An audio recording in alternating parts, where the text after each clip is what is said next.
लोकशास्त्र न्यूजच्या प्रथम वर्धापन दिनास लाख लाख शुभेच्छा। शुभेच्छुक धनलक्ष्मी बाल विद्या मंदिर प्राथमिक माध्यमिक विद्यालय पाथर्डी फाटा नाशिक।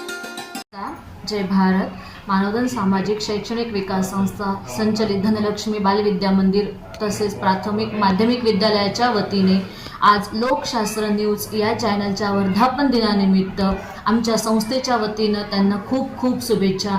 लोकशास्त्र न्यूज हे जे काही चॅनल चालतंय ते लोकांच्या पीडितांच्या शोषितांच्या त्यांच्या हक्कांसाठी त्यांना हक्क मिळवून देण्यासाठी त्यांना न्याय देण्यासाठी काम करत आहे आणि त्यांच्या या कार्यामध्ये आमच्या संस्थेच्या वतीनं आमच्या संस्थेचे संस्थापक माननीय श्री प्रकाश सुखदेव कोल्हे तसेच आमच्या संस्थेच्या सचिव तथा मुख्याध्यापिका सौ ज्योती प्रकाश कोल्हे तसेच आमच्या सर्व मानवसेवकांच्या वतीनं त्यांच्या या कार्यासाठी खूप खूप शुभेच्छा आणि त्यांच्या हा प्रथम वर्धापन दिनानिमित्त त्यांना खूप